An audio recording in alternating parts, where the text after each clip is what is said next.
السلام علیکم۔ 2 اپریل کا دن ہے آج۔ فلسطین میں شروع ہو چکا ہے، ہمارے یہاں چند منٹ باقی ہیں، اس وقت 12 بجنے والے ہیں رات کے۔ اور آج تقریباً 7-8 گھنٹے پہلے جس وقت میں ظہر کی نماز کے بعد سونے کے لیے جا رہی تھی تو اس وقت یہ خبر آئی کہ دمشق میں ایران کی قونصلیٹ پہ اسرائیل نے حملہ کر کے، اور ایرانی ریولوشنری گارڈز وہاں پر موجود تھے، اور عمارت پوری تباہ ہو گئی ہے۔ اور ایرانی ریولوشنری گارڈز کے کوئی بہت بڑے جو کمانڈرز تھے وہ جو ہیں وہ اس حملے میں جو ہیں وہ آپ کے شہید ہوئے ہیں۔ اور بین الاقوامی میڈیا کے اندر یہ خبر جو ہے وہ بہت زیادہ ہاٹ ہے اس وقت۔ اتفاق کی بات ہے کہ آج میرا پروگرام بھی جو ہے وہ آپ کا ایران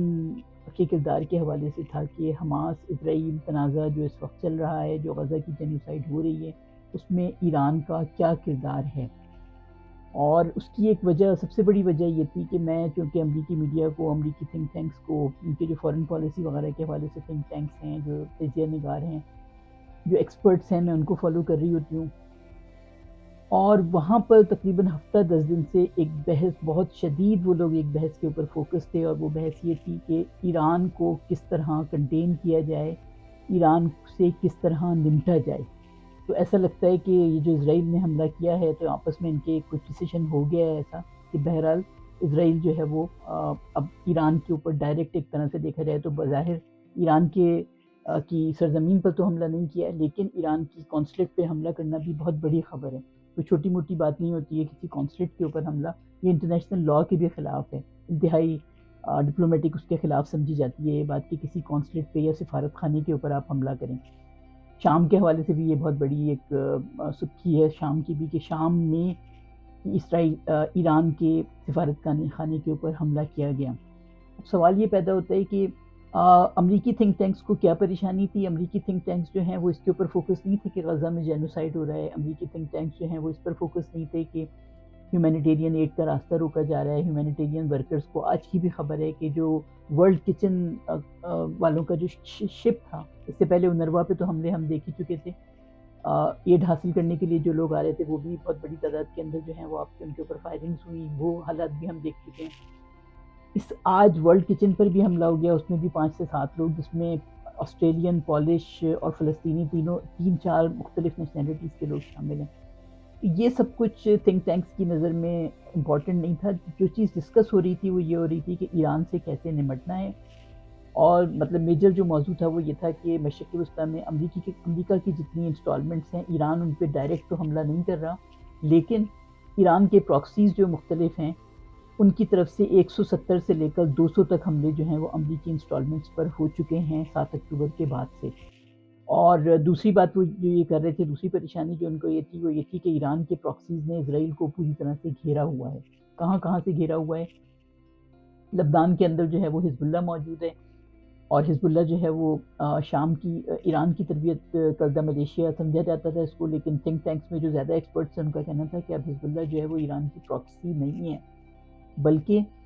حزب اللہ جو ہے وہ اب پارٹنر ہے ایرانی حکومت کے ساتھ ساتھ، اس کا یہ درجہ ہے۔ ان کا بھی ماننا تھا، اور میں جو تجزیہ میرا اپنا ذاتی بھی وہ یہی خیال کہ جتنے بھی ایران کے پراکسیز ہیں ان کی مختلف نوعیتیں ہیں، اور ایران اس معاملے میں بہت شدید اسمارٹ ہے۔ کوششیں تو سعودی عرب نے بھی بہت کی ہیں پراکسیز وغیرہ بنانے کی، لیکن ایران جو ہے وہ بہرحال آپ کے وار آن ٹیرر جب سے شروع ہوئی ہے، جب سے اس نے تقریباً اپنا جو نیٹ ورک ہے بہت زیادہ پھیلا لیا، شام کے اندر ملیشیاز موجود ہیں۔ جب یہ بشار الاسد کے خلاف جو بغاوت ہوئی ہے 2011 میں، تو اس کی مدد جو ہے وہ ایران نے کی ہے، اور اس دوران جو ہے یہاں پر اس کا عمل دخل بہت بڑا ہے، اور بہت بڑی تعداد میں ایران کی تربیت کردہ ایران کی پراکسی ملیشیاز جو ہیں وہ شام میں موجود ہیں۔ اسی طرح سے عراق کے اندر جب صدام حسین کی گورنمنٹ ختم ہوئی، امریکہ نے حملہ کیا، تو اس وقت بھی ایران کے اثرات جو ہیں وہ عراق کے اندر بہت زیادہ بڑھے ہیں، اور امریکہ سے تھوڑی بہت ان کی آپس میں انڈرسٹینڈنگ کے ساتھ بھی بڑھے ہیں، ایران لے کر آیا، اور اس کے اثرات جو ہیں وہ یہ ہیں کہ آج امریکہ کا خود ناک میں دم ہے۔ اچھا، اسی طرح سے حماس کے بارے میں یہ بات آئی کہ حماس نے بظاہر تو ایران کا ریئیکشن بھی آیا، اور امریکہ نے بھی یہ کہا کہ معلوم نہیں تھا ایران کو 7 اکتوبر کے حملے کے بارے میں پہلے سے، اور ایران کا یہ رد عمل سامنے آیا تھا کہ ہمیں معلوم نہیں تھا، لیکن ہم اس کو اپریشیٹ کرتے ہیں، اور ہم ہر طرح کی ان کو مورل سپورٹ دیں گے، اور ہم کرتے رہیں گے ان کی سپورٹ، لیکن ہم جو ہے وہ شامل نہیں ہوں گے۔ اور ایران نے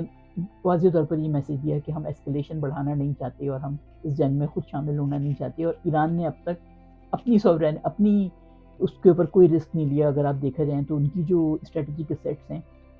ان کے اوپر کسی قسم کا کوئی رسک نہیں لیا. بیانات اپنی جگہ ہیں لیکن ہم سب جانتے ہیں کہ ایران نے کوئی پریکٹیکلی جو ہے وہ کوئی ہیلپ حماس کی نہیں کی. امریکیوں کا بھی خیال تھا کہ ایران اسکلیشن نہیں چاہتا, امریکہ بھی اسکلیشن نہیں چاہتا, اس جنگ کو بڑھانا نہیں چاہتا, لیکن ایران کی مدد کے بغیر حماس اتنی پاورفل نہیں ہو سکتی تھی کہ وہ 7 اکتوبر کا حملہ کرتی. ان کا یہ کہنا تھا. اسی طرح سے ان کا یہ کہنا تھا کہ آپ کے حوثیوں نے جو تنگ کر کے رکھا ہوا ہے, حوثیوں کے بارے میں بھی یہ کہا جاتا ہے کہ یہ بھی ایران کے پراکسی ہیں, اور سعودی عرب کے ساتھ ان کی جنگ تقریباً 2015 سے جاری تھی. سعودی عرب انڈسکرمنیٹ بامبنگ ان کے اوپر کر رہا تھا. ہمارے یہاں تھوڑا سا اس مسئلے کو فرقہ وارانہ رنگ سے دیکھا جاتا ہے, تو اس لیے ہم نے حوثیوں کے کبھی بھی یمن کے اندر جو کچھ ہو رہا تھا اس کی بات نہیں پاکستان کے اندر ہوتی تھی. میں نے اس کے اوپر لکھا ہے ویسے, لیکن عام طور پہ پاکستان میں بہت کم لوگ جانتے ہیں کہ وہاں انتہائی شدید غریب ملک یمن, اور اس کے اوپر جو ہے وہ سعودی عرب جو ہے وہ بمباری کرتا رہا 2015 سے لے کر, اور ابھی غالباً اس کا جو وہ سلسلہ رکا تھا وہ جب چائنا نے ان کی ایران کی اور سعودی عرب کی صلح کروائی تھی تو اس وقت جا کے روکا تھا. تو خیر وہ اس وقت موضوع بحث نہیں ہے, لیکن حوثیوں نے جو امریکی اور اسرائیلی جہازوں کے اوپر حملے کیے ریڈ سی میں, بحیرہ عرب میں, جہاں سے آپ کے 10% دنیا کا ٹریفک گزرتا ہے, اس چیز نے بڑا پریشان کر کے رکھا مغرب کو. اور اب اس کے خلاف امریکہ نے اور فرانس نے اور برطانیہ وغیرہ نے ایک کولیشن بھی بنایا, اور اب روزانہ تقریباً خبریں آتی رہتی ہیں کہ یمن سے حوثیوں نے جو میزائل پھینکا تھا اس کو جو ہے وہ انٹرسیپٹ کر لیا گیا. لیکن میں آپ کو بتاؤں کہ خاصے عرصے تک جو ہے وہ یہ ہوتا رہا, 3-4 ہفتے بلکہ مہینہ بھر سے زیادہ, جنوری سے پہلے, یہ حوثیوں نے جو ہے ایک جہاز کو تو نہ صرف حملہ کیا اس پر, حوثی اتر گئے وہاں پر اور اس جہاز کو وہ گھسیٹ کر جو ہے وہ یمن کے ساحل پر لے کر آ گئے. بعد میں انہوں نے اس پر ٹکٹ لگا دیا کہ یمن کے جو لوگ تھے وہ وہاں جا کے ٹکٹ دے کر جو ہے وہ اس جہاز کے اوپر جا کے انجوائے کر رہے تھے اور وہاں پر سیلفیاں وغیرہ بنوا رہے تھے, اور پھر اس کے بعد بھی حملے کرتا رہا. تو ابھی یہ خبریں آنی شروع ہوئی ہیں کہ ان میزائلوں کے حملے کو ناکام کر دیا جاتا ہے اور کولیشن یہ کام کر رہا ہے. تو کولیشن بہرحال ان کو حوثیوں کی وجہ سے بنانا پڑا, لیکن وہاں پر بھی یہ میسج سامنے آیا ہے کہ امریکہ ڈائریکٹ جو ہے وہ یمن کے ساتھ جنگ میں الجھنا نہیں چاہ رہا, اس کے باوجود کہ بہرحال وہ لوگ بڑے بھوکے ننگے لوگ ہیں اور ان کی مدد جو ہے وہ ایران ہی کر رہے ہیں. تو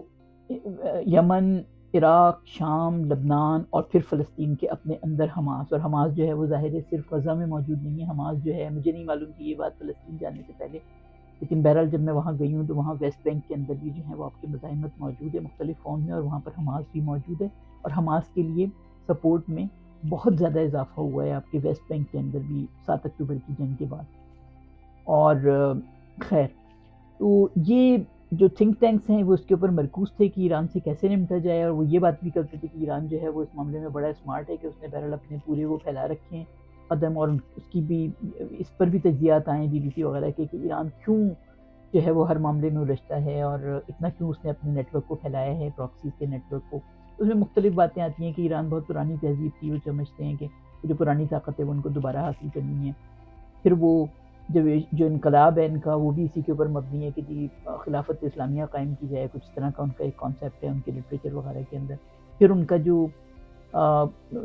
ان کی جو نظریاتی وہ ہے اس کے اندر انٹائی سیمیٹزم بہت زیادہ ہے, یا اسرائیل کے خلاف کہہ رہے ہیں اسی کو انٹائی سیمیٹزم کہا جاتا ہے, جبکہ صحیح ڈیفینیشن نہیں ہے یہ. یہود مخالفت نہیں ہے, اسرائیل کی مخالفت بہت زیادہ ہے, جو ایران کے جو لیڈرز ہیں وہ بہت زیادہ کرتے رہے ہیں, خمینی بھی, اور ابھی بھی جو لیڈرشپ ہے ان کی وہ بہرحال اس طرح کے بیانات دیتی رہتی ہے کہ اسرائیل کو ختم کر دیا جائے. ابھی کچھ عرصے پہلے ویسے انہوں نے 2 اسٹیٹ کی بھی بات کی ہے. تو بہرحال یہ امریکی تھنک ٹینکس کا بہت میجر موضوع رہا پچھلے ہفتہ 10 دن کے اندر, اور مجھے بڑی حیرت تھی کہ یہ اچانک سے ایران کا تذکرہ کیسے شروع ہو گیا. تو میں آپ کو بتاؤں کہ جب میں فلسطین جا رہی تھی دسمبر میں تو میری بات ہوئی تھی پاکستانی صحافی ہیں طارق حبیب, اس وقت وہ لبنان بارڈر پہ موجود تھے, میں فلسطین جا رہی تھی تو میں نے ان سے رابطہ کیا. انہوں نے مجھے کہا کہ یہاں پر میں ایک ہوٹل میں ٹھہرا ہوا ہوں, کفر قلعہ غالباً وہ جگہ تھی لبنان اسرائیل بارڈر کے اوپر. میں نے کہا یہاں پر دوسرے صحافی بھی موجود ہیں, اور ان لوگوں کا یہ خیال ہے کہ ایک دفعہ اسرائیل حماس سے نمٹ لے تو پھر وہ حزب اللہ سے نمٹے گا اور لبنان سے نمٹے گا. تو اب اس کی وجہ کیا تھی؟ اس کی وجہ یہ تھی, بظاہر تو ہمیں لگتا ہے کہ کوئی ریئیکشن, کوئی ریزسٹنس جو ہے وہ نہیں ملی, لیکن حزب اللہ جو ہے وہ بہرحال چان ماری کرتا رہا, میزائل وغیرہ پھینکتا رہا, اور اس کی وجہ سے ہوا یوں کہ 2 باتیں ہوئیں. ایک تو یہ کہ اسرائیل کی فوج کے ایک بہت بڑے حصے کو جس وقت بہت زیادہ ان کو غزہ میں ضرورت تھی, اور اسرائیل کی فوج آپ کو پتہ ہوگی کہ بہت بڑی فوج نہیں ہے, ریزرویس بہت بڑی تعداد کے اندر ہیں، جو کہ نارمل جابس کرنے والے لوگ ہیں، ان کو جو ہے وہ مینڈیٹری جو ہے وہ آپ کے فوج کے اندر بھی جو ہے وہ حاضری دینی پڑتی ہے جب ضرورت پڑتی ہے. تو فوج اسرائیل کے پاس مستقل فوج بہت تھوڑی سی ہے، لیکن ان کی بہت بڑی تعداد میں ان کی فوج کو لبنان اسرائیل بارڈر کے اوپر انگیج رہنا پڑا. تو یہ ایک بہت بڑا ایک سیٹ بیک تھا جو ان کو حزب اللہ کی وجہ سے ملا. نمبر 2 یہ ہوا کہ ان کو سارے جو سرحدی گاؤں تھے، تقریباً 1.5 لاکھ سے زیادہ کی آبادی کو ان کو خالی کروانا پڑا، ان تمام گاؤں کو، اور ان کی جو آبادی تھی ان کو لا کے انہوں نے سینٹرل اسرائیل کے اندر ہوٹلوں میں رکھا ہے، جو ایک معاشی ان کے اوپر جو ہے وہ بوجھ پڑا ہے ایک طرح سے. تو یہ بہرحال حزب اللہ جو ہے وہ یہ کرتا رہا، اور حزب اللہ کو چونکہ ایران کی پراکسی یا پارٹنر سمجھا جاتا ہے تو اب ایران کے اوپر غصہ ہے. حوثی جو کچھ کر رہے تھے، حوثیوں کے بارے میں یہ بات ہے کہ حوثی جو ہیں وہ اتنے کنٹرول میں نہیں ہے ایران کے، ان کی اپنی ایک انڈیپینڈنٹ پالیسی ہوتی ہے، لیکن بہرحال ان کو بھی مدد جو ہے وہ ایران سے ہی ملتی ہے. اور انہوں نے جو یہ شپس کے ذریعے راستہ روکنے کی کوشش کی، میزائل وغیرہ پھینکے، اور ابھی بھی پھینک رہے ہیں مسلسل، روزانہ تقریباً انٹرنیشنل میڈیا میں یہ خبریں ہوتی ہیں کہ میزائل کو ناکام بنا دیا گیا ہے، لیکن کچھ کامیاب ہوئے ہیں. اور اس کی وجہ سے اتنا ناک میں دم ہوا کہ چونکہ یہ شارٹیسٹ راستہ ہے یورپ اور ایشیا کے درمیان، سوئس کینال کا، جو کہ ریڈ سی سے گزر کے آتا ہے. آپ لوگوں میں سے جن لوگوں نے پرانے سفر نامے وغیرہ پڑھ رکھے ہیں تقسیم سے پہلے کے، جو لوگ یورپ جایا کرتے تھے، تو وہ اسی طرح سے آپ کے عدن سے گزرتے ہوئے جدہ، اور جدہ سے آگے جو ہے وہ آپ کے سوئس کینال سے ہوتے ہوئے جو ہے وہ آگے میڈیٹرینین میں پہنچتے تھے، اور وہاں سے اٹلانٹک کی طرف جاتے تھے. تو ابھی بھی یہی سلسلہ ہے. یمن اور افریقہ کے درمیان بہت ہی تنگ وہ ہے آپ کے تنگ جو ہے پانی کی گزرگاہ ہے آپ کی،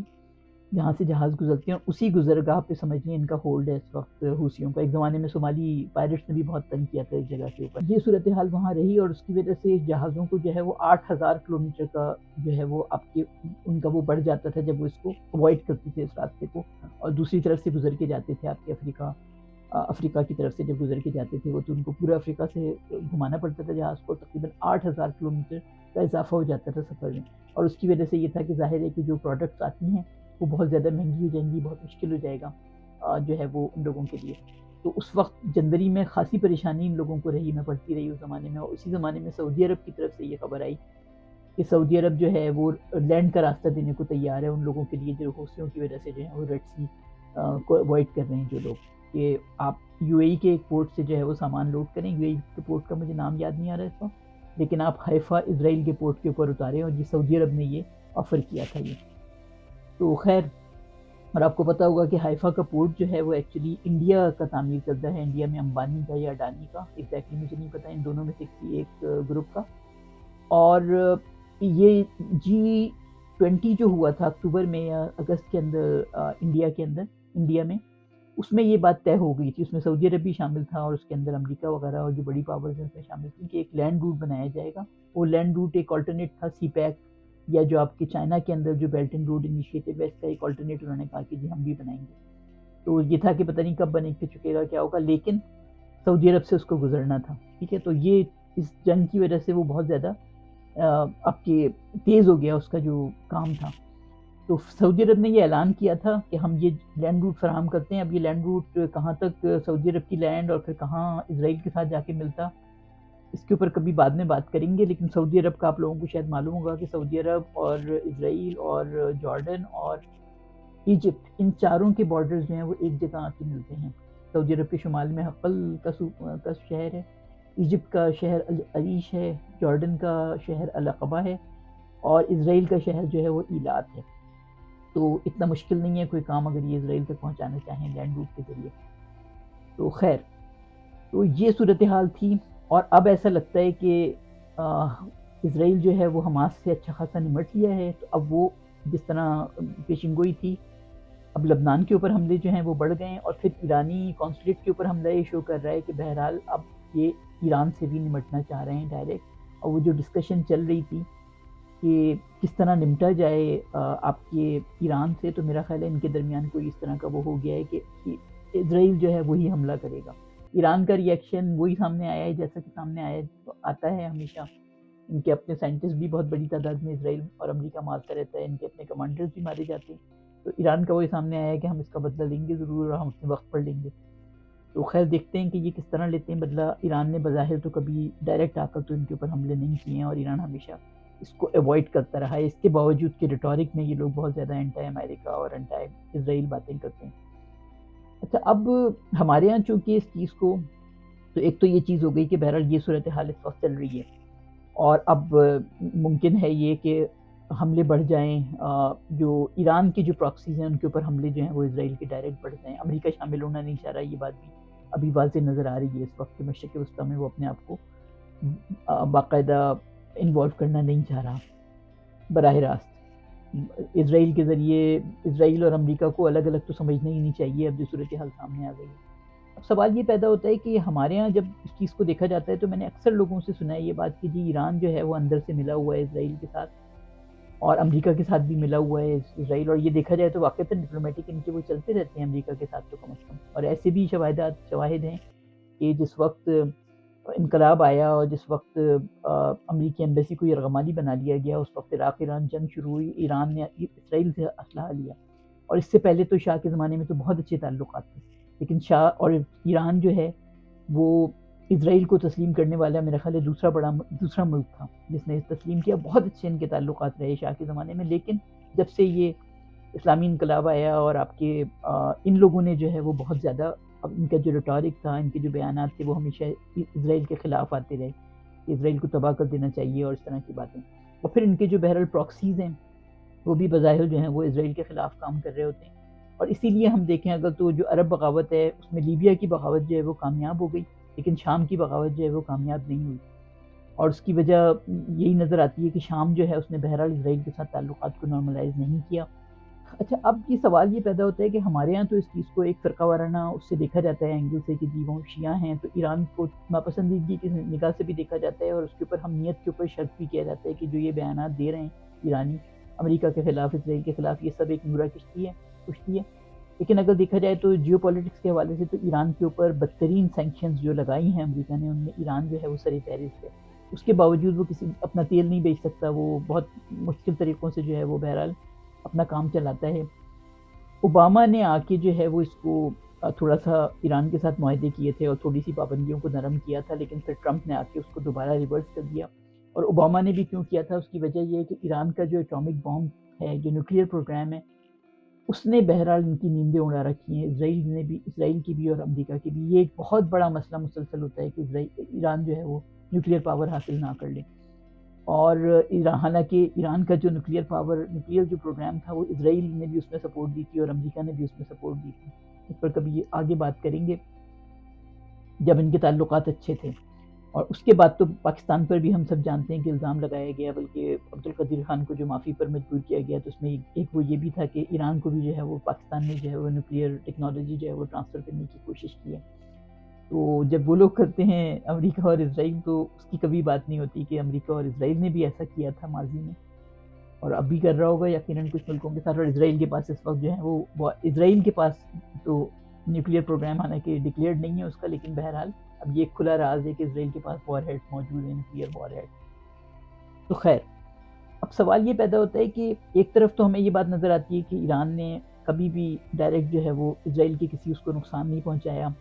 امریکہ کو بھی صرف بیان بازی ہو رہی ہوتی ہے، اور ہمارے یہاں کچھ لوگ یہ بھی کہہ رہے ہوتے ہیں کہ نورا کشتی ہے یہ کہ جی ایک دوسرے کو برا بھلا کہتے رہیں لیکن وہ نہ ہو۔ لیکن دیکھتے ہیں ہم کہ بہرحال سینکشنز لگائیں، ایران کے نیوکلیئر سائنٹسٹ مستقل مارے جاتے ہیں، آپ کے تہران کے اندر جو ہے وہ آپ کے ابھی کچھ عرصے پہلے ہی ایک جو ہے سائنٹسٹ ان کے جو ہیں ان کو ہٹ کیا گیا تھا۔ ان کے کمانڈرز جو IRGC کے ہیں، جو ایرانی ریولوشنری گارڈز ہیں، ان کے بہت بڑے کمانڈر قاسم سلیمان کو بھی مارا گیا تھا کچھ عرصے پہلے، ایک اور کو بھی مارا ہے، اس کے جنازے کے اوپر ابھی بہت بڑا ایک دہشت گرد حملہ ہوا، اس کے بارے میں بھی یہ شک کیا جا رہا ہے کہ یہ بھی امریکہ کا کام تھا، ISIS وغیرہ کے اندر بھی ان کی انفلٹریشن ہے، اور انہوں نے ایران کو سبق سکھانے کے لیے جو ہے وہ یہ حملہ کروایا ہے اتنا بڑا، اور ظاہر ہے کہ یہ بڑا سمبولک تھا کہ قاسم سلیمانی کی برسی کے اوپر جو لوگ جمع تھے ان لوگوں کے اوپر جو ہے وہ حملہ کروایا گیا۔ تو یہ ساری صورتحال چل رہی ہوتی ہے، تو اس کے بعد پھر ایک اور سوال لوگوں کے ذہن میں آتا ہے کہ جی اچھا اگر ایسا ہے تو پاکستان پہ تو امریکہ نے بڑے ڈرون حملے کروائے، حالانکہ پاکستان تو دوست تھا، لیکن ایران کے اوپر آج تک جو ہے وہ کوئی حملہ نہیں ہوا، امریکہ نے جو ہے وہ کوئی حملہ نہیں کروایا۔ تو میں آپ لوگوں کو ایک بات بتاؤں کہ سنی ملکوں میں ایسا ہوتا رہا کہ افغانستان کے اوپر حملہ کیا گیا، امریکہ نے حملہ کیا، اور کسی سنی نے جو ہے سنی ملک نے جو ہے اس کا بظاہر سامنے آ کر ساتھ نہیں دیا، پاکستان نے دیر پردہ جو ہے وہ ساتھ دیتا رہا، پاکستان اپنی پالیسی کی وجہ سے کہتے رہے لوگ کہ ڈبل گیم کر رہا ہے، اور امریکہ بھی الزام لگاتا رہا، لیکن پاکستان نے بھی واضح طور پر سامنے آ کر جو ہے وہ ساتھ نہیں دیا تھا۔ لیبیا کے اوپر جب ہوا تو لیبیا پر بھی سنی حکمران تھا اور ڈکٹیٹر تھا، لیکن بہرحال جو بھی ہوا اس کے ساتھ میں کسی سنی ملک نے آ کے ساتھ نہیں دیا کہ یہ غلط کیا جا رہا ہے، جب نیٹو نے اس کے اوپر حملہ کیا اور قذافی جو ہے وہ اپنے انجام کو پہنچا۔ اسی طرح صدام حسین کے ساتھ جب یہ ہوا تو صدام حسین کبھی کسی سنی ملک نے سامنے آ کر ساتھ نہیں دیا۔ لیکن میں یہ محسوس کرتی ہوں کہ جو شیعہ جو ممالک ہیں، جو کہ 2.5 پاورز ہیں ٹوٹل اگر دیکھا جائے تو، ایک ایران ہے، ایک شام ہے، اور ایک حزب اللہ۔ حزب اللہ جو ہے وہ ایک پاور ہے لبنان میں، مکمل حکومت ان کی نہیں ہے، ہم جانتے ہیں۔ یہ 2.5 پاور ہیں ٹوٹل ملا کے پوری دنیا میں سنی ممالک کے مقابلے میں۔ سنی ممالک بہت بڑی تعداد کے اندر موجود ہیں، 50 سے زیادہ، لیکن یہ لوگ ایک دوسرے کے ساتھ بہت زیادہ کلوز اتحاد کے اندر ہیں اور بہت زیادہ کوارڈینیشن کے ساتھ کام کر رہے ہوتے ہیں۔ اس حوالے سے ایک واقعہ میں آپ لوگوں کو سناؤں، بڑا انٹرسٹنگ تھا۔ پیٹرک کاکبرن ایک صحافی ہیں، برطانوی صحافی، انہوں نے کتاب لکھی ایج آف جہاد کے نام سے۔ وہ بڑے ایکٹیو رہے ہیں مشرق وسطیٰ کے اندر، اور بڑی ان کی، میں کبھی اس کتاب کے اوپر کوشش کروں گی، بہت بڑی بہت موٹی کتاب ہے یہ، اور آپ لوگوں کو PDF ڈرائیو سے مل جائے گی، لیکن اور بہت ہی اس کے اندر ڈیٹیل کے اندر انہوں نے واقعات لکھے ہیں۔ بہت گھومتے رہے وہ مشرق وسطیٰ میں بھی، افغانستان میں بھی اور شام میں بھی۔ تو ان کا کہنا ہے کہ میں ایک دفعہ شام میں کسی جگہ پر موجود تھا اور وہاں پر کسی ایرانی افسر سے یا عہدیدار سے ان کی ملاقات ہوئی، اور انہوں نے کہا کہ میں نے اس سے پوچھا کہ تم یہاں پر کیا کر رہے ہو، تم تو ایرانی ہو، تم شام میں کیا کر رہے ہو؟ تو اس ایرانی عہدیدار نے ان کو جواب دیا کہ اگر دمشق پہ حملہ ہو اور خوزستان پہ حملہ ہو ایک ساتھ، تو ہم خوزستان کو چھوڑ کر دمشق کو بچائیں گے۔ خوزستان جو ہے وہ ایران کا ایک پروونس ہے، اور اس کی وجہ یہ ہے کہ اگر دمشق چلا گیا تو تہران بھی چلا جائے گا، اگر دمشق بچ گیا تو ہم خوزستان کو واپس لے لیں گے۔ تو یہ ان کی ایک فلسفی ہے شیعہ پاورز کی آپس میں، اتنی زیادہ ان کی آپس میں وہ ہے۔ اور یہ ہم دیکھتے رہے ہیں کہ بہرحال بشار الاسد کے خلاف جب بغاوت چل رہی تھی تو اس حکومت کو بچانے کے لیے ایران نے بہت پارٹ پلے کیا، ایران کے ریولیوشنری گارڈز وغیرہ نے بہت زیادہ پارٹ پلے کیا۔ اچھا، پھر ایک اور چیز آتی ہے کہ حزب اللہ کے حوالے سے بھی ہمارے یہاں اتنی بات نہیں ہوتی ہے، لیکن حزب اللہ کے حوالے سے میں آپ کو بتاؤں کہ حزب اللہ نے بھی اسرائیل کو بہت شدید تنگ کیا ہے۔ اور ابھی جو امریکہ فوراً 7 اکتوبر کی جنگ شروع ہونے کے فوراً بعد جو ہے امریکہ بحری بیڑا اپنا لے کر آ گیا تھا، تو اس کا وہ یہی تھا، اس کا ڈر کہ حزب اللہ بھی جو ہے وہ اسرائیل کے اوپر حملہ نہ کرے۔ اور حزب اللہ کے حوالے سے میں ایک بات بتاؤں آپ کو، جو تھنک ٹینکس میں بھی ڈسکس ہو رہی تھی اور جو میرا بھی تجزیہ ہے، کہ حزب اللہ ظاہر ہے کہ حتمی پاور نہیں ہے لبنان میں، اور وہ لوگ اپنے اس پہ تنگ تو کرتے رہے ہیں وہ اسرائیل کو۔ ان کی ایک جنگ بھی ہو چکی ہے جس کا میں تذکرہ بھی کرتی ہوں آگے، 2006 کی جو جنگ ہے، لیکن اس وقت لبنان کی جو اکنامک جو صورتحال ہے، معاشی جو صورتحال ہے، وہ بہت خراب ہے۔ اور لبنان میں جو دوسری پاورز ہیں، اسپیشلی جو کرسچن پاور ہے، جو کہ ایک بہت بڑی تقریباً 50% جو آبادی ہے وہ کرسچنس کی ہے، اور ان میں ایک انڈرسٹینڈنگ بھی ہے کہ کس طرح سے پاور ڈیوائڈ ہوگی۔ وہ لوگ بہت شدید اس بات کے مخالف ہیں کہ حزب اللہ جو ہے وہ اسرائیل کو انگیج کرے اور براہ راست جو ہے وہ حملہ کیا جائے لبنان کی سرزمین سے، کیونکہ ظاہر ہے کہ حملہ کرنے کا مطلب یہ ہے کہ اسرائیل برابر میں، اسرائیل جو ہے ان کے اوپر بھی انڈسکرمنیٹ بامبنگ کرے گا، اور کرے گا تو ظاہر ہے بہت زیادہ نقصان ہوگا، جانی نقصان بھی ہوگا، اور انفراسٹرکچر وغیرہ بھی جو ہے لبنان کا تباہ ہو جائے گا، جیسا کہ 2006 میں بھی تباہ ہوا تھا۔ اور یہ چیز تجزیات میں آ رہی ہے کہ جو کرسچن ولیجز ہیں وہ وہاں سے حملے بھی نہیں کرنے دے رہے حزب اللہ کو جو ہے، اور حزب اللہ جو ہے وہ جاتے ہیں، لیکن ان کو جب منع کیا جاتا ہے تو ان کو نکلنا پڑتا ہے اس جگہ سے۔ ایک تو یہ چیز سامنے آئی، لیکن 2006 کی میں ایک بات بتاؤں آپ لوگوں کو کہ 2006 میں جب لبنان اسرائیل جنگ ہوئی تھی، وہ جنگ ایسے شروع ہوئی تھی کہ آپ کے حزب اللہ نے 4 اسرائیلی سپاہیوں کو جو ہے وہ آپ کے ہاسٹیج بنا لیا تھا، اور ان کا کہنا تھا کہ اس سے ہم فلسطینی سپاہیوں کو چھڑوائیں گے ان کے بدلے۔ اس سے پہلے یہ ہو چکا تھا، اس سے پہلے ایک سپاہی پہلے سے فلسطینیوں نے پکڑا تھا، حماس نے جو پکڑا تھا گیلاد کے نام سے، اس کو اس کے بدلے میں انہوں نے 1000 کے قریب اپنے قیدی چھڑوائے تھے۔ بڑا مشہور واقعہ ہے یہ، آپ لوگوں کو سب کو معلوم ہوگا، میرا خیال ہے 2010 میں چھڑوائے تھے انہوں نے قیدی۔ تو حزب اللہ کا بھی یہ خیال تھا کہ ہم یہ 4 ہاسٹیجز لے کے فلسطینی قیدی چھڑوائیں گے، لیکن جب اسرائیل نے جو ہے اس کی جگہ انڈسکرمنیٹ بامبنگ اسٹارٹ کر دی، بہت نقصان ہوا، لیکن وہ پھر جنگ جو ہے وہ ڈرا ہوئی ایک طرح سے، کیونکہ اسرائیل کو پیچھے ہٹنا پڑا 22-23 دن کے بعد۔ اور اس کے اوپر ایک اسرائیلی صحافی ہیں جو کہ صہیونی ہیں، یعنی اسرائیل کے قیام کے حق میں جن لوگوں نے جدوجہد کی ان میں ان کا نام آتا ہے اوری ایونری کر کے، لیکن بعد میں وہ پیس ایکٹیوسٹ بن گئے تھے. پہلے وہ 1948 کی وار میں بھی شامل تھے، کنیسٹ کے ممبر بھی رہے اسرائیلی پارلیمنٹ کے. بعد میں وہ پیس ایکٹیوسٹ بن گئے تھے اور گش شالام کے نام سے ایک پیس تنظیم چلاتے تھے، ابھی بھی چل رہی ہے. وہ 2018 میں ان کا انتقال ہو گیا تھا، اور میں ان کو فالو کرتی رہی تقریباً 2008 سے، اور ان کے ساتھ میری کچھ خط و کتابت بھی رہی ہے. بہت ہی زیرک تجزیہ نگالتے اور بڑی انصاف پہ مبنی اس وقت تو ان کی باتیں ہوتی تھی. تو انہوں نے 2006 کی جنگ پہ مجھے یاد ہے کہ انہوں نے تبصرہ دیا تھا. انہوں نے کہا تھا کہ اسرائیل اور حزب اللہ کا کوئی مقابلہ نہیں ہے جنگی پاور میں، اسلحے میں، جو ٹیکنالوجی اسرائیل کے پاس ہے، جو سپورٹ اسرائیل کو دنیا کی حاصل تھی. اس حوالے سے حزب اللہ اور اسرائیل میں دونوں میں کوئی مقابلہ نہیں تھا. ٹیکنالوجی، وار ہیڈز، جیٹ طیارے، میزائلز، حزب اللہ کے پاس تو صرف ایران کے دیے ہوئے چند بیلسٹک میزائلز تھے، اور ان کی ریچ ہوگی، کیا سلسلہ ہوگا. لیکن بہرحال اس کے ذریعے بھی بہرحال وہ اچھا خاصا اسرائیل کو تنگ کرنے کی اہلیت رکھتے ہیں. ان کا یہ کہنا تھا اوری ایونری کا کہ اس کے بعد، اس فرق کے بعد جو ان دونوں میں موجود ہے وسائل کے حوالے سے، ان دونوں ملکوں میں فوجوں میں، حزب اللہ میں اور اسرائیل کی فوج میں، اس کے بعد اگر ڈرا ہوتی ہے جنگ تو یہ ہماری بدترین شکست ہے، اسرائیل کی بدترین شکست ہے. یہ کہنا تھا ان کا. یعنی عربوں میں تو یہ کانسیپٹ آ گیا ہے، مصر میں اور کم از کم سعودی عرب اور دوسرے ممالک جو ہیں اردن وغیرہ کے، انہوں نے ہتھیار ڈال دیے ہیں پوری طرح سے اسرائیل کے سامنے، اور ان کا کانسیپٹ یہ ہے کہ اسرائیل انوینسیبل ہے، اس کو ہرایا نہیں جا سکتا. لیکن بہرحال حوثی ہیں یا حزب اللہ ہیں، وہ کسی حد تک جو ہے وہ اسرائیل کے ساتھ وہ انہوں نے انگیج کیا ہے، اور کسی حد تک جو ہے وہ بہرحال اس کا مقابلہ کرتے رہے ہیں. اچھا، اب ایک اور بہت انٹرسٹنگ اسی 2006 کی وار کے حوالے سے میں آپ کو بتاؤں کہ ایک رچرڈ ہالبروک جو ایف پیک اسٹیٹ ڈپارٹمنٹ کا ادارہ تھا افغانستان اور پاکستان کے حوالے سے، وار آن ٹیرر کے حوالے سے، اس کے ہیڈ تھے. انہوں نے بھی ایک بیان دیا تھا اسی زمانے میں، اور یہ بیان میں نے بیان نہیں دیا تھا بلکہ انٹرنلی ان کی کوئی بات چیت ہوئی تھی، جس کو سیموئل ہیریسن کر کے، آپ کے واٹر گیٹ اسکینڈل کا ایک صحافی تھا، اس نے ایک کتاب لکھی تھی، مجھے اس وقت کتاب کا نام یاد نہیں ہے، غالباً اس کا صحافی کا نام تھا سیموئل کچھ کر کے ان کا نام تھا. انہوں نے کتاب لکھی تھی. انہوں نے اپنی کتاب میں یہ تذکرہ کیا تھا کہ 2006-2007 میں رچرڈ ہالبروک نے امریکی انتظامیہ سے یہ بات کہی کہ یہ جو لبنان میں جو خفت اٹھانی پڑی ہے ہمیں، تو یہ خفت جو ہے وہ ایران کی، یاد رکھنا یہ بات کہ ایران کی تربیت کردہ ایک ملیشیا تھی. ایران پہ حملہ کرنے کے بارے میں سوچنا بھی مت، کیونکہ یہ ایک ملیشیا نے جو ہے وہ ناک میں آپ کو جو ہے وہ لوہے کے چنے چپوا دیے ہیں. وہاں پوری فوج موجود ہے ایران کی آپ کے، اگر ایران کے اوپر حملہ کرنے کے بارے میں سوچا گیا. اور اسی صحافی کا یہ کہنا تھا، اور وہ بہت مستند سمجھا جاتا ہے، اور اندر کی جو بھی ان کی جو ڈی کلاسیفائی انفارمیشن ہے وہاں سے یہ لوگ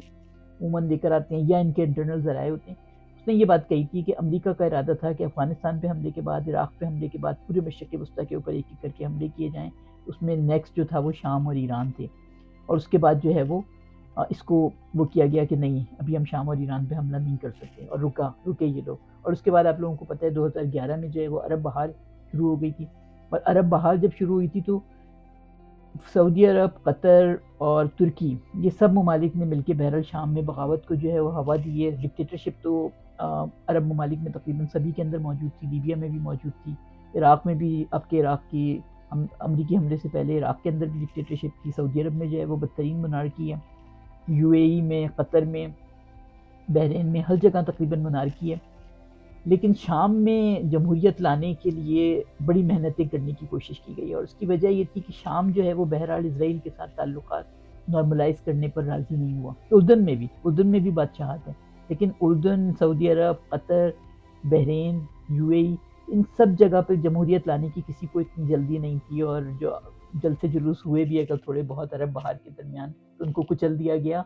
بلکہ مصر کے اندر جو ہے وہ تو مرسی کی حکومت آ گئی، اور بعد میں اس کو ختم کیا گیا. اور ہم جانتے ہیں کہ سعودی عرب اور عرب ممالک بھی اس میں شامل تھے، امریکہ اور اسرائیل تو تھے ہی، اور مرسی کی حکومت جو ختم کرنے کی وجہ تھی وہ بھی بہت بیسک یہ تھی کہ اسرائیل اور مصر جو ہیں وہ بالکل ان کے بارڈرز ملتے ہیں، رفح کا جو بارڈر ہے اسپیشلی. اور مرسی نے ظاہر ہے کہ ان کو ڈر تھا کہ اب ان کو غزہ کے لوگوں کو مرسی سے جو ہے وہ ہیلپ مل سکتی ہے. 2007 سے وہاں پر محاصرہ تھا جب حماس کی حکومت قائم ہوئی تھی رفح میں، تو اس لیے مرسی کی حکومت کو جمہوریت آنے کے بعد جو ہزاروں سال میں پہلی مرتبہ وہاں کوئی منتخب صدر آیا تھا تو وہاں کی حکومت کو ختم کیا گیا. شام میں آپ کی حکومت ختم کرنے کی کوشش کی گئی اور شام اگر بچا، بشار الاسد کی حکومت اگر بچی، اس کا انجام مرسی والا نہیں ہوا، اس کا انجام اگر قذافی والا نہیں ہوا، تو اس کی وجہ یہ تھی کہ بہرحال ایران کے ساتھ، اور پھر روس کو بھی ایران لے کر آ گیا. روس سے ایران کے بہت اچھے تعلقات ہیں. اس وقت بھی ایک بات یہ بھی ہو رہی ہے کہ ایران جو ہے وہ روس کو بھی اسلحہ سپلائی کر رہا ہے. جو تھنک ٹینکس کا بھی موضوع تھا، میں چونکہ حماس کے اوپر، حماس اسرائیل تنازع پہ مرکوز تھی، اس لیے میں یہ بات نہیں کر سکی کہ یہ والی بات بھی تھنک ٹینکس میں تھی کہ اس ایران جو ہے وہ امریکہ کو یہاں پر بھی، امریکہ کو اور مغرب کو یہاں پر بھی زد پہنچا رہا ہے کہ وہ روس کو اسلحہ پرووائڈ کر رہا ہے یوکرین کے خلاف. تو یہ ساری چیزیں جو ہیں وہ آپ کی چل رہی ہیں. آپ دیکھیں اگر تو کہیں کچھ ممالک ایسے ہیں جنہوں نے سمجھ لیا ہے اس بات کو کہ اسرائیل انونسبل ہے، تو وہ جو کچھ بھی کر رہا ہے اس کو کرنے دیں، یا تو یا اس کے ساتھ تعاون کر لیں تو اسی میں بہتری ہے. اور بہرحال تعاون جو ہے وہ آپ کو پتہ ہے کہ سعودی عرب جو ہے وہ نارملائز کرنے والا تھا تعلقات 7 اکتوبر سے پہلے، اور اس کے بعد بھی انہوں نے یہی میسج دیا ہے اسرائیل کو کہ ہم ڈیلے تو ضرور کریں گے لیکن ہم ان کو مذاکرات کو روکیں گے نہیں نارملائزیشن کے حوالے سے جو ہو رہے ہیں. تو یہ صورتحال ہے. اور ایران پر حملے کے حوالے سے بھی بات تھی، اور ایران کا جو کردار اس میں ہے وہ ظاہر ہے کہ یہ ہے کہ ایران ڈائریکٹ نہیں کر رہا کام، لیکن اپنی پراکسیز کے ذریعے بہرحال وہ امریکی انسٹالمنٹس پر حملے کرواتا رہا ہے. اور اب جو ہے وہ اسرائیل جو ہے، امریکہ ہے چاہے یا اسرائیل ہے، وہ بہرحال اب ایران سے بھی نمٹیں گے. اور آج جو ہے وہ اس کی ابتدا ہو گئی ہے اگر دیکھا جائے تو ان شاء اللہ تعالیٰ یہ ڈیپ کانٹیکسٹ ہمارا تھا ایران کے کردار کے حوالے سے. ان شاء اللہ تعالیٰ نیکسٹ ہم دیکھتے ہیں کہ ہم مزید آپ کو اپڈیٹس دیتے رہیں گے ان شاء اللہ تعالیٰ ڈیپ کانٹیکسٹ میں. ہمارا جو یوٹیوب چینل ہے اس پہ ہمارے سارے تجزیے موجود ہیں اس جنگ کے حوالے سے، وہاں پر جا کر آپ جو ہے وہ دیکھ سکتے ہیں. جزاک اللہ، تھینک یو ویری مچ. اہل غزہ کو اپنی دعاؤں میں یاد رکھیں.